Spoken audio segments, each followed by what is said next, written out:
was teaching a class when I, quote, met her. And I was just so awestruck with not only her knowledge but her kindness, and we are so thrilled to have Gail coming with us to the Stitch Summit. And Stitch Summit is in September, and so this is something we're going to be talking about today. I don't know if I'm going to be able to get these all lined up. So sorry. So there is Stitch Summit, and Stitch Summit is we're going to be talking about it. It's a 3-day sewing adventure, and we are so excited to have this as an opportunity for our customers. And when we have Stitch Summit, Gail is going to be one of our presenters. We are so thrilled to have her. And like I said, when I took this class from her, she and Barbara Goldcorn, wonderful, wonderful wonderful human beings. And I was like, oh my gosh, if they're friends, the world is good.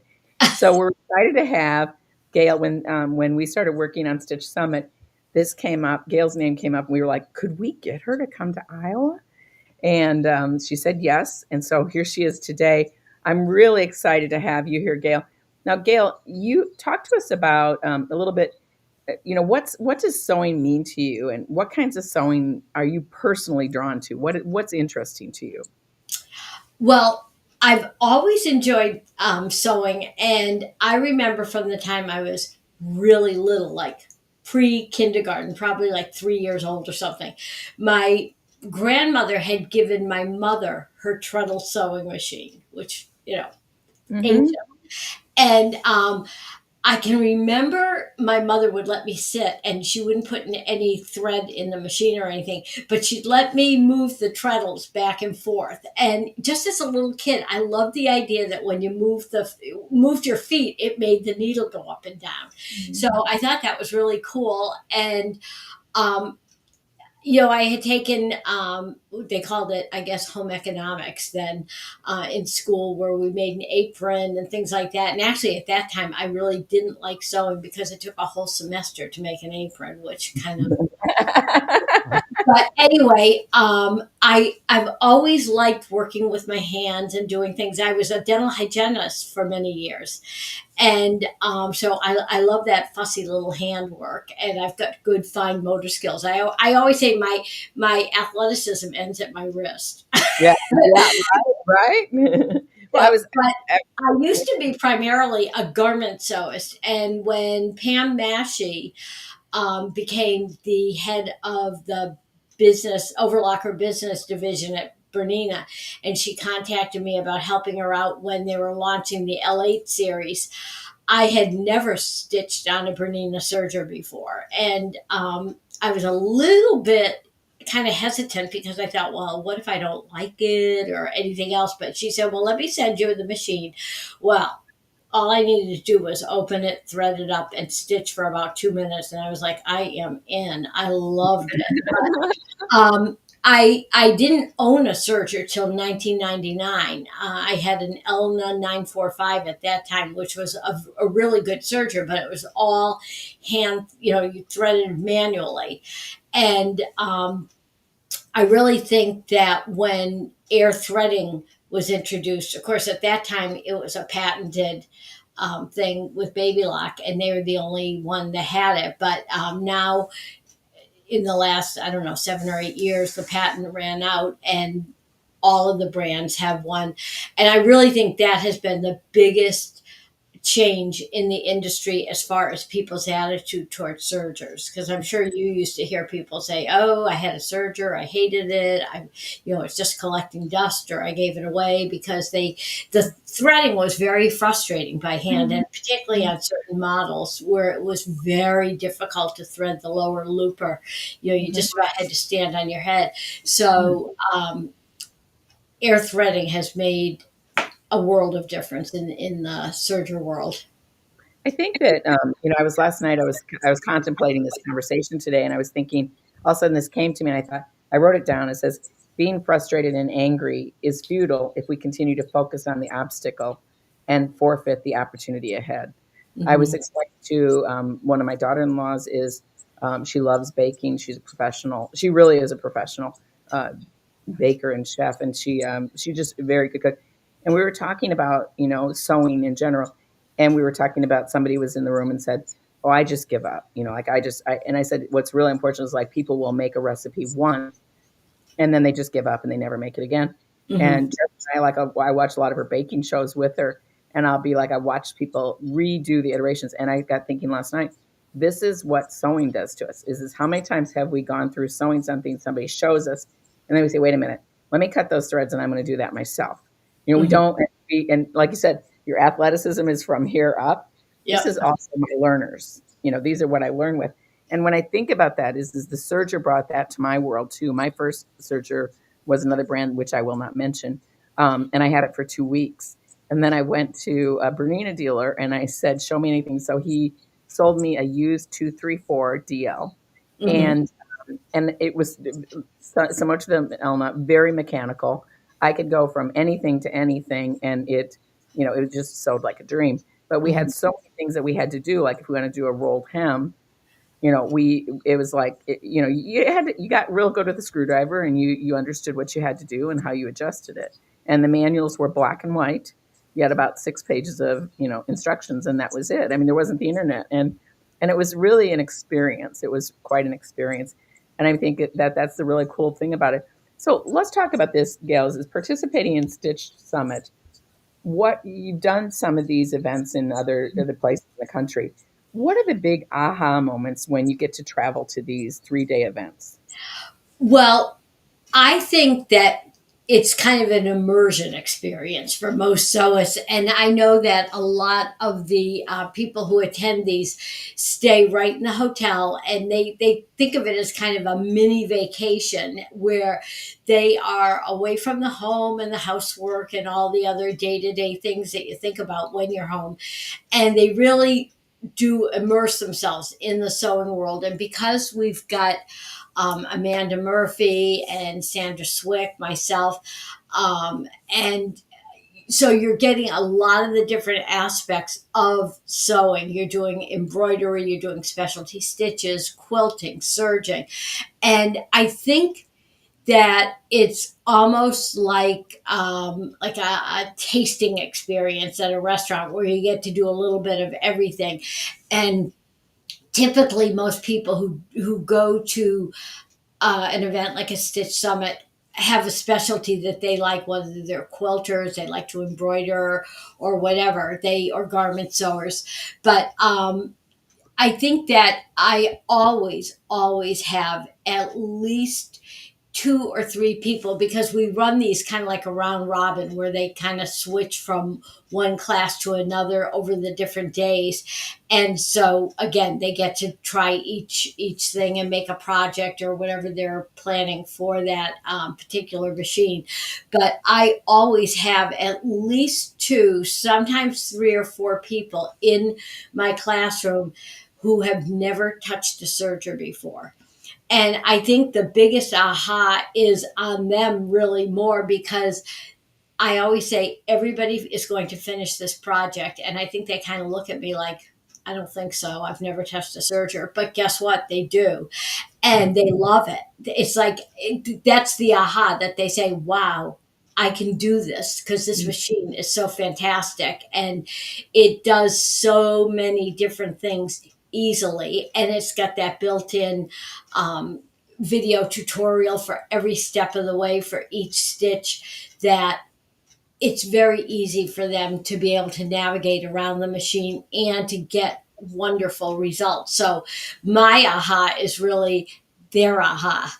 Yeah. So let's talk about this because you brought up about Stitch Summit, and we have the Stitch Summit is coming up, and we have a online. You can see here. There's a magazine that we put, and there's a link in this video, and in the comments that you can find this magazine. We went ahead and put together. We have the August and September classes in there, but we have some more about that. And I think the really great thing about this is that when we are looking at the people that are coming to Stitch Summit, let me see if I can get this so that we can. No, we can't see anything but me. I'm so sorry. Okay, we have some really great talent. So Gail is one of them, one of the people that's coming, and so she's doing a session, and there'll be helpers in the room. and all sorts of fun things. And I mean, there's some really amazing things that are going to be happening at Stitch Summit.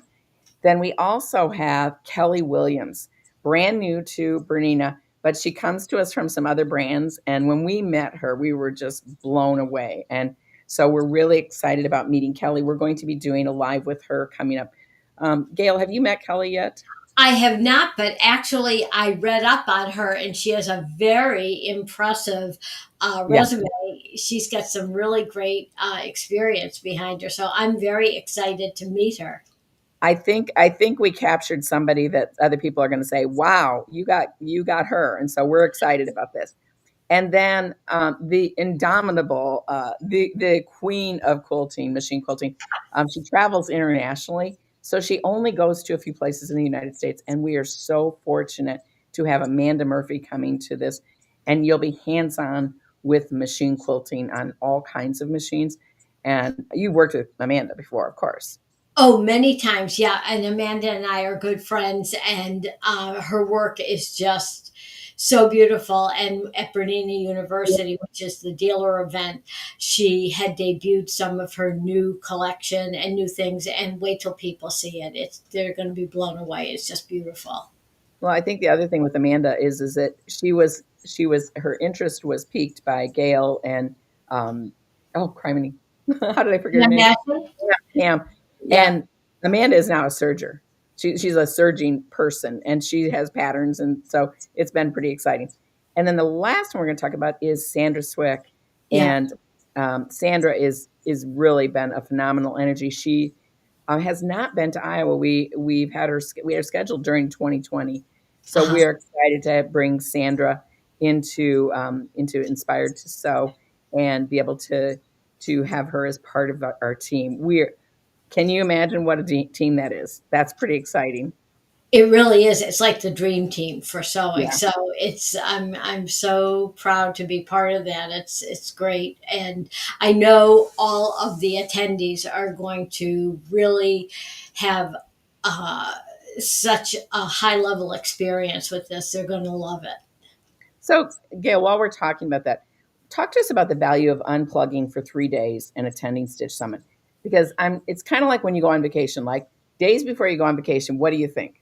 Oh my gosh, why did I plan this? What was I thinking? Oh my golly. And then once I get usually to the airport or in the car, I'm done. I'm like there. Talk to us about the value of unplugging for 3 days. Like it's kind of hard for some people to say, I can't give 3 days to this. Why should they?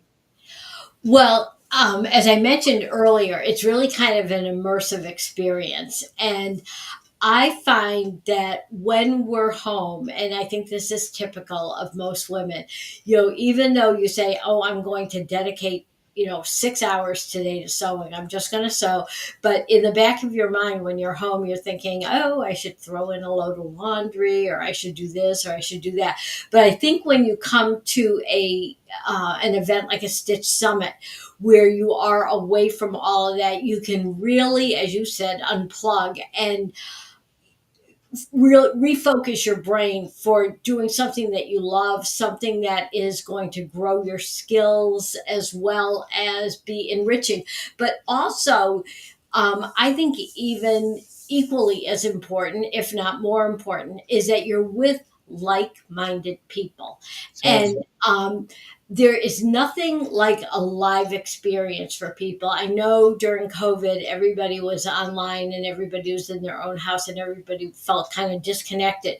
But when you're at an event like this where everybody is there who loves sewing, it is it's almost indescribable because you hear so many different little tips and tricks, and you're talking to people who speak your language with Yeah. sewing, something that you love.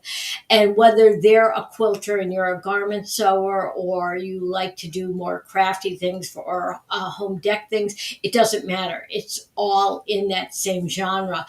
And I always say, as an instructor, I have never left an event where I haven't learned something new. So, sewers are very generous with their information and with helping each other. And sometimes I think, too, and I know I was guilty of this when I was really new to the sewing world. When I was just realizing there was a sewing world, that I kind of thought when I went to some of these events, oh, everybody there knows more than me. And I felt a little bit intimidated, but that's not really the case. There are people of all different levels. Everybody fits in. And if you need a little bit of help with something, you have a great staff and people who will be in the classroom. I'll be there, and there are no worries. And but I just think it's meeting new people, talking to them, meeting people in maybe your own community or maybe farther away that you never would have run into otherwise. So these things are fantastic events. So while we're talking about that, is that when I'm looking at like the people that are here, because people ask us all the time, like when we go to convention, what do you guys do? And if you listen to us, it's the really it's not like we're out partying and at dancing all night and things like this. We spend so You much time aren't? knowing. Well, a little bit. Yeah, we are doing that, but we there's so much collaboration. I mean, it's between Yes. our what goes on in your personal life is affected by your creative life, right? Mhm. And I mean, we literally like if somebody is wearing something, even if they bought it at a boutique, we're all like, oh, I wonder how they did that. I Yeah. mean, it's little stuff like that. And so, like the gift of being able to collaborate is important for us, especially when we're teaching, because when we're teaching, that's usually when we're learning. And so Mhm. we hear the questions because like we might say something like, run this through the hole in the side. And we don't even use that. We use the proper words. And Mhm. then you look at us like, what are you talking about? And that helps us. And I think, when you're going to be working, you guys, the teachers actually don't get to see each other except for like at breakfast and, in the evening. But Mhm. when you crowd in on that conversation, they're not talking about the people that are there or what's going on. They're talking about what they learned that day. Mhm. Because the customer usually who brings up a critical question and we say, palm to forehead, oh my gosh, what are we doing to these people? We have to reformat that. So like working with geniuses, and I really do. I call these people geniuses like, Kelly and Sandra and Amanda and Gail. And then not only that, but like the team that's there, the Bernina people that are there too. Ron will be there, Sabrina, and these are people who they're not only really good sewing skills, but how does that affect? Like, how does your sewing affect your personal life? That's an out there question. I didn't send you that one, so sorry, but That's okay. right? It's funny because, as I said, my first career was a dental hygienist, and then I had the luxury of being able to stop working, and that was when I really jumped in and started taking a lot of sewing classes at a local dealer who has been retired and gone for a number of years. But it was a wonderful store, and that was, I always say, it was like somebody pulled a curtain back, and I all of a sudden realized there's a sewing world out there. I thought that people only sewed for utility purposes, like you needed new curtains or wanted to make an A-line skirt or something like that. And then it all of a sudden came to me that people sew just the way they like to paint and draw or do woodworking. They do it for the love of the craft itself and for an artistic outlet. And I find that I find it very therapeutic. It quiets my mind. But in the same um, venue, it really it excites me when I figure out something new or figure out a new stitch, and it gets my brain turning. In fact, sometimes by the time I go to bed, if I'm trying out something new, I'm awake for a long time because I'm thinking about, oh, I should maybe tweak this or do that. And I just think it's a great thing to do as far as being excited to create, but also I find it very therapeutic and very quieting for my brain. If I've got something on my mind that isn't if that's a worry or something like that, I find myself going into my studio to work, and that allows me to totally kind of shut out whatever it was and be in a more positive space. So tell me about there are some people that are have said to me, I've got an older serger. I hate it. I really don't want to do that serger thing. I don't, I don't care how cute Gail is. But anyway, like, yeah, like, well, I mean, well, speaking of cute, so you can see the videos going up here of these projects. Deb's projects are cute, and Yeah. these are all serger things as well. But tell me, if somebody has an older serger, what's the value of this event for that person? Are they going to learn from this experience? Tell me about that. Well, I think that when sergers were first introduced to the home sewist, that they were strictly designed for finishing seams and doing all the things that most people assume that's all they can do. And it was good to have a serger certainly back then, but they're a whole different thing now. The motors have been improved. Also, on the early home sergers, in order to do a rolled hem, you had to unscrew the stitch plate, put on the rolled hem stitch plate.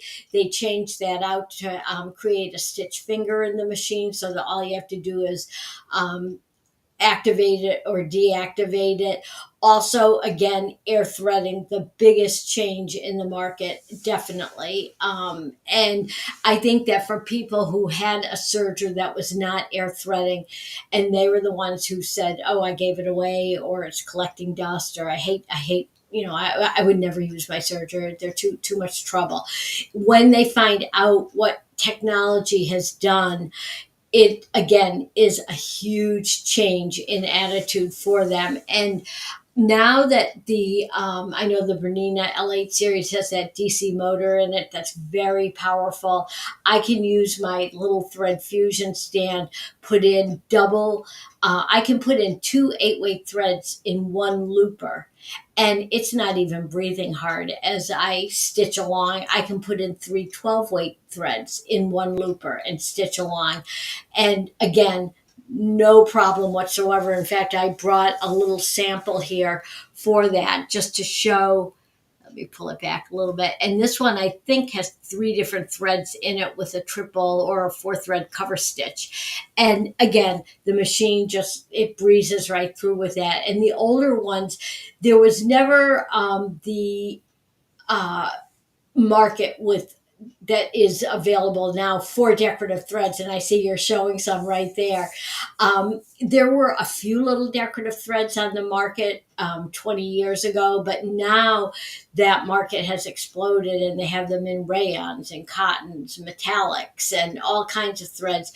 And the Bernina sergers handle all of them so easily and well, and the stitch quality is just beautiful too. So that has been a huge change, and you can still do a lot of the utility stitching if that's your jam and that's what Yeah. you like to do. You can still just do your utility stitching. The 9 millimeter wide overlock stitch, phenomenal, absolutely So phenomenal. I want to talk about. So I put up these are some of the tools that Gail that has made available to us as a store to be able to offer to you, and it's called Thread Fusion. And what she's talking here about is that being able to, it doesn't occur to us. Yeah, look at this thing. So you can put all those threads through a looper. A looper. Yes. Loopers are the most forgiving tool on a sewing machine on the whole planet because you have a lot of thread, and we're going to outlive our thread is going to outlive us, and so we need to start using it. But the other one that's, and I know we're waiting for these to come available in the store where we have more of them coming. This is a book that Gail has written, Serger Essentials. Gail, what was the need for this publication in the industry? Well, a lot of the books at the time that were available were older books, and they were really, again, geared more strictly toward utility stitching, which Searcher Essentials has a lot of the basics in it. But we kind of go beyond that. We touch on the cover stitch a little bit, which a lot of people have not been familiar with, but once they see what it can do, both utility wise as well as decorative stitching, that's in there as well. And just talk, there are a few different little pattern ideas in there too for projects. And um, it delves more into the why and the how behind things. And my philosophy when it comes to serger classes has always been that once you understand your machine and understand the various components in a serger, how they affect the stitch and what they do, and how to adjust them, that's what allows you freedom and creativity, because you can fine tune every single stitch down to a fraction of a millimeter if you know the right knob or dial to turn or the button to push. Right. And so and I think that also allows people to lose their fear of touching anything, because I go across the country teaching and I hear people go, "Oh, my machine came threaded with for a 4 thread overlock. That's all I've ever done." There's not a fingerprint to be seen on their machine because they've never changed any of the settings at all. And with the Bernina L8 series, it's super easy to get right back to home base again with just a touch of a finger. We have a friend who is actually, she's a vendor for our family for businesses, Hmm. and she admitted to me one day, I didn't know she was a sewer at all, and she admitted to me that she has 11 sergers. The reason she does is because she doesn't know how to thread them. Uh-huh. So she would get somebody to thread them, and then she would then if she couldn't figure it out, she'd just go and she bought them like at rummage sales. I mean, they were in real, and so she finally bought a Bernina from us, and she was just blown away at the performance. And we have a couple other people who have looked at this. I think I look at it and like what I love about the brands that you've worked with and we work with currently, they have some of the best education that's possible. Yes. Inspired. So we are working really hard to make things available, like for example, a format like this, but also hands-on and really be knowledgeable. And people ask us all the time, is like, how do you find people that are going to teach it? Truly, our best people that learn these things are people who don't sew a lot, Hmm. because they have a tendency not to allow themselves to be frustrated, and they learn by repeating it and bringing it over and over again. But I'd like to bring up too, I loved what you said there a moment ago about, a lot of these things you can do with even your vintage sergers. And these are things that are going to be coming up. So this is I'd actually buy a used 1300 just to use these. This Uh-huh. is a, it's a tin with accessories for the sergers. So Bernina, when they started working with sergers, I mean, they've worked with sergers for a long time, but they now manufacture their own sergers. And when they started working with these pieces, they started saying, what can we do for these extra accessories? And this little tin, so if you have a 1300 or an 1150, or even a lot of the other sergers from Bernina, contact us. This is something you would want to have as extra pieces. And this is where sergers have really they seem to have a longer life. Wouldn't you agree, Barb, with that, Gail, with sergers? They seem to last longer. I think they probably do, because I know I tend to use my serger more than my sewing machine, but most people are the opposite. So they Sure. they use their serger a little bit less than their sewing machine or doing embroidery or whatever their preference is. Yeah. So I brought up our friend Barbara Goldcorn, and Barbara and Gail have worked together for a very, very long time through a couple of brands, and and they are just brilliant. Teresa and I got to take a class with the two of them in the same room. It was like Billy Joel and Elton John in the same room. Well, thank you. Pretty amazing. We were like awestruck. Like if we were sitting there not saying anything, they were saying, "Do you have any questions?" We were all like awestruck. So anyway, it was like genius going on, and it's not one that you can't understand. And so Barbara has created a series of patterns, and they're just really good technically. Plus the fact, actually, with Bernina, and this has happened for a really long time. We've been in business for 26 years. We have had people who have bought the Bernina education materials, which are like, we used to have it called Serger Reference Guide, and they had other brands. And Uh-huh. so, and right now, like Bernina has a big book for serging, Yes. and and people from with other brands, because just for your awareness, Bernina is presently the only company that still puts manuals with their sewing machines, and good manuals, by the way, They are. They're good excellent. manuals and good education. And Bernina is very committed to that, because you all are committed to wanting to learn, and we thank you, because that's how Inspired to Sew rolls. And then the other one, we've got a series of patterns from, like, of course, she had to make a series of patterns. Amanda Murphy, like, grabbed sergers and has really, really done some amazing things with sergers. and it's been really fun to see. And you're going to be able to get to meet these people. Excuse me, not Barbara. Well, if we called her, she might come. But anyway, but Amanda will be at Stitch Summit, so we want you to be able to sign up for these events. I wanted to kind of get into fiber artists because when you're talking before, and we were talking about people haven't done anything with their threads, I would say easily half of the people that we meet who are sewers were knitters at one time, crocheters at one time. We have a tendency to collect pretty threads and pretty yarns. I have a granddaughter who will be 5 pretty soon, and I got out one of those thread cutters that for chain piecing, Oh, and yes. I pull out a big jar of thread, and I allow her to cut because she can't get her fingers in there, of course. And she sat at the kitchen counter last night and was cutting. And my daughter-in-law said, well, "What's she going to do with all that?" And I said, "See that pretty jar? She's taking that home." And like she was like pulling up all this thread and cutting it and cutting it up into little pieces. And she said, "Mimi, what are we going to do with this?" And I said, "Well, tomorrow we're going to put it between some aqua mesh and we're going to machine quilt on it." So she's going to go home with something fun. I mean, talk to us about what sergers do for this whole conversation of fiber. What we have multi loopers for heavier thread. We have flat locking, rolled hem. How is this unleashed like some really beautiful, beautiful things in the world?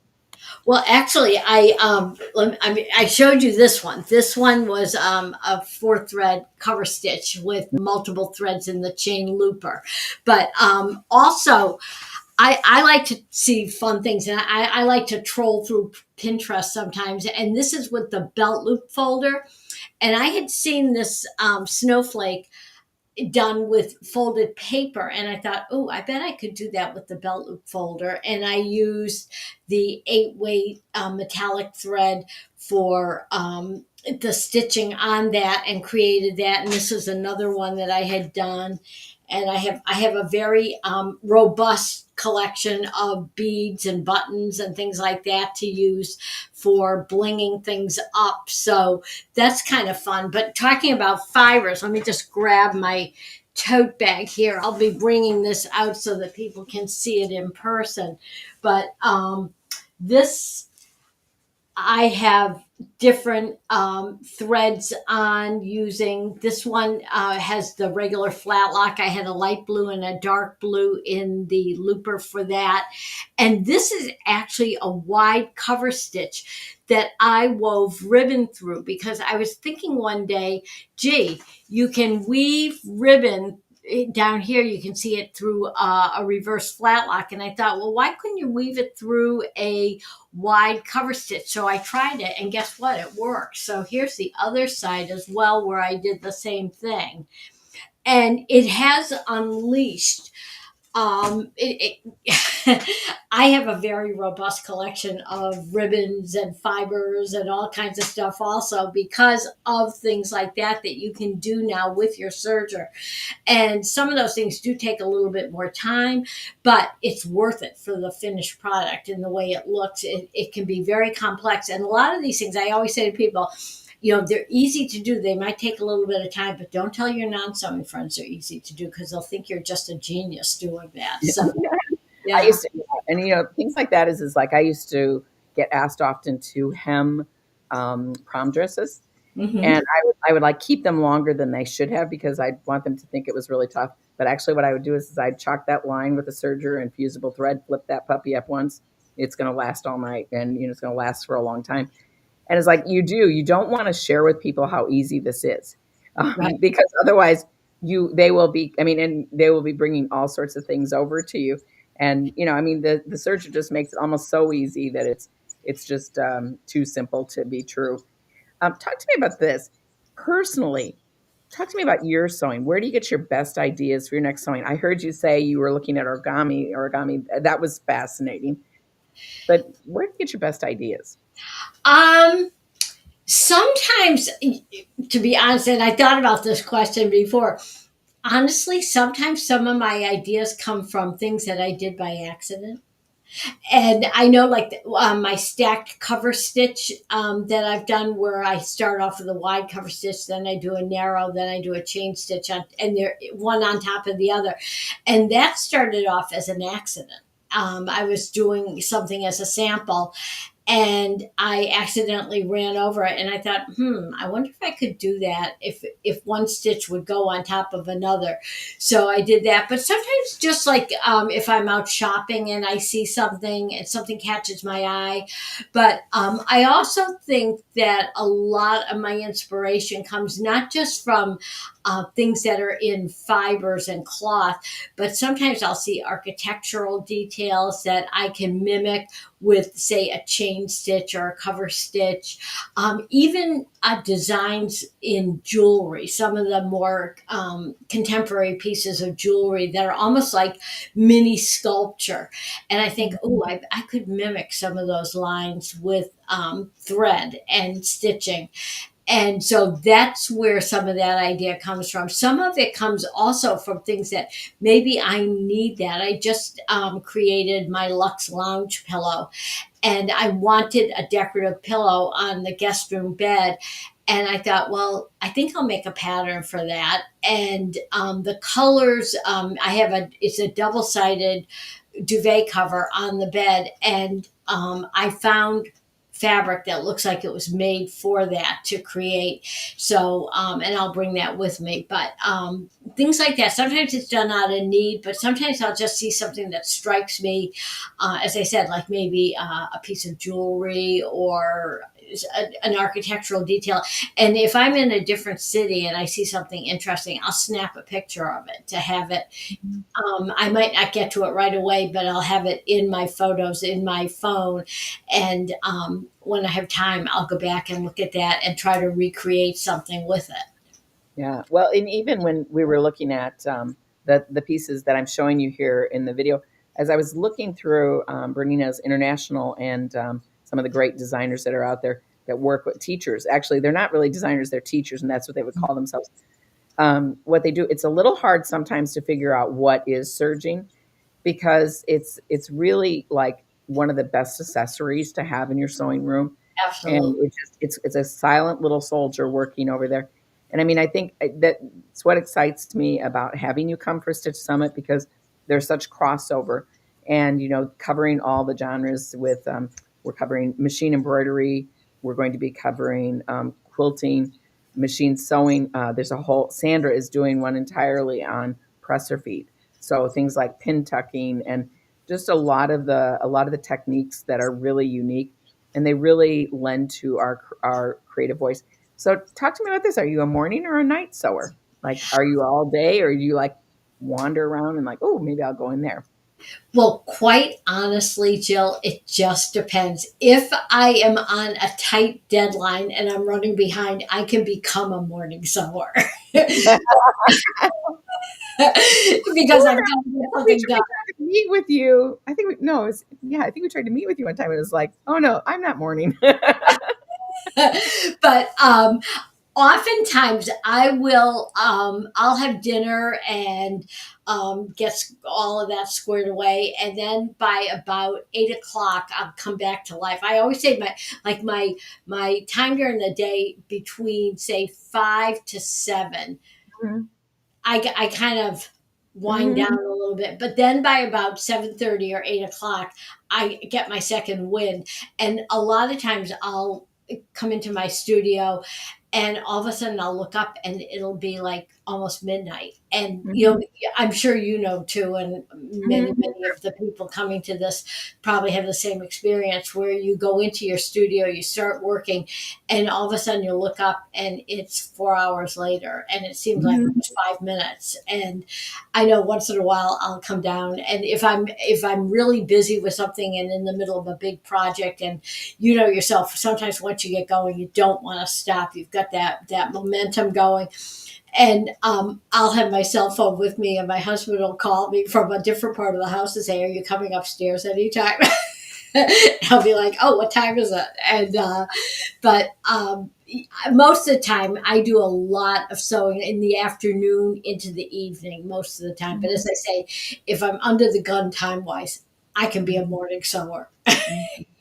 I don't keep a clock on my bedside table unless I'm flying. Uh-huh, But I don't keep a clock and I don't look at a clock when I come up from the sewing room. I don't uh-huh. I don't look at a clock and I just go to bed. Now we do have a grandfather's clock and if that thing sasses off to me, I just say, "Oh well." I'm in bed. There you go. There you go. So Well, I want to circle back to a question that I really wanted to ask you. What's the most unusual thing that you've ever sewn? I was thinking about that, and I thought of two different projects that I had worked on. And one of them, this is a million years ago. My husband and I had gone to a Halloween party, and he wanted to be a wizard.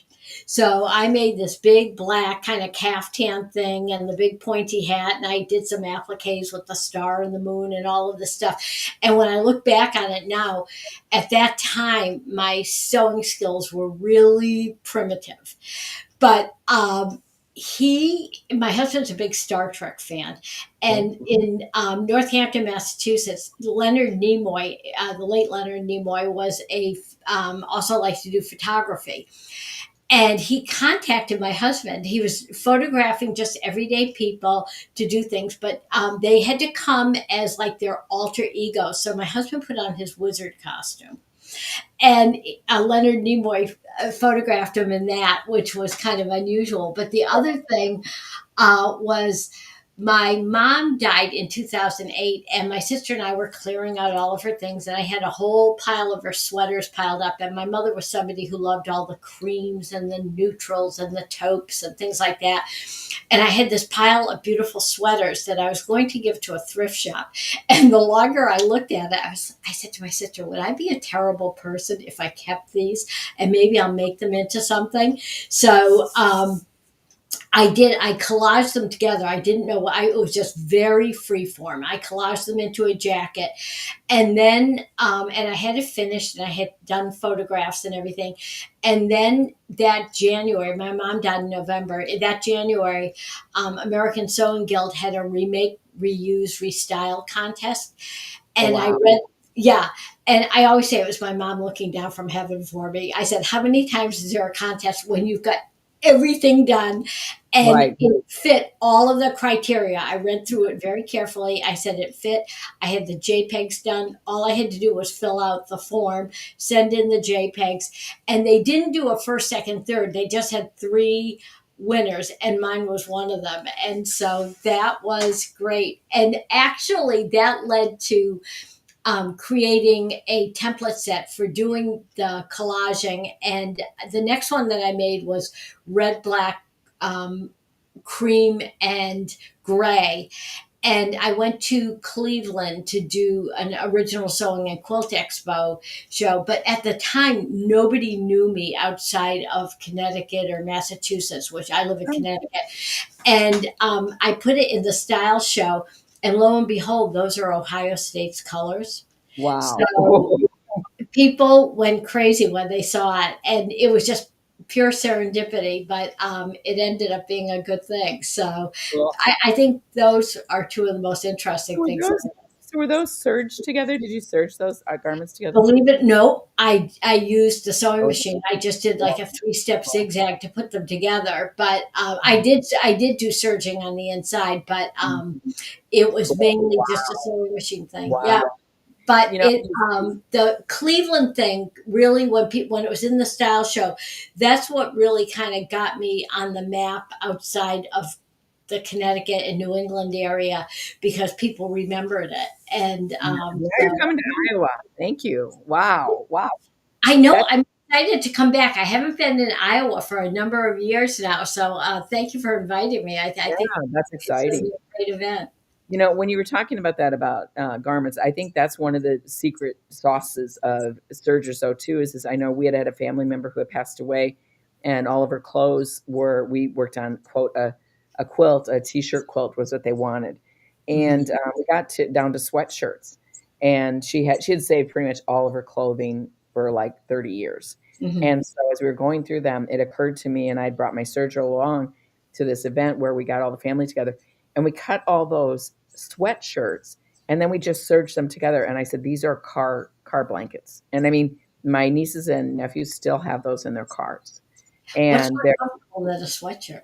yeah, right. And then serge them all together into a blanket. I mean, beautiful things. I mean, so I am so excited that you made the time for us today. I'm going to wrap it up here because you were so generous with giving us. I mean, thank you so much. Is there anything else you want to tell us about? Like, I've got Stitch Summit up there. I really do hope people take the opportunity. It is filling fast. So we really want you to make sure you get signed up for this because the value of what you pay for it, you get way, way more than what you're paying for. This is like a retreat, and they get to come and just come. They don't. We'll have everything set up and threads, and you don't have to bring anything else but you and your happiness. Right, and as I mentioned before, it's really like a tasting menu in a top restaurant. I mean, you've got all very skilled people showing you a project and helping you every step of the way. Again, it's wonderful. You'll meet other people who are like minded, who love sewing as much as you do. You'll learn a lot of different things, and just I think just being together for those 3 days is going to be a very eye opening and mind opening experience for people. It'll be wonderful. So I'm very excited to be part of it. Well, and this event is being held. It's about I'm not sure how far exactly it is from our store, but it's in Coralville, which is the Iowa City area. And Hmm. so we decided to put it in an area further away from the Cedar Rapids store because we have so many customers who are saying, I'd love to have something like this, but have it nearer by me. And we really hope you support this so that we can continue to do this and reach out. In fact, the cool thing is that you don't have to stay at the hotel. You're welcome to go home. But I do want to give you a hint. The team is going to be staying at the store too, so the party is going to be there. And it's really nice because the place we're at has two hotels.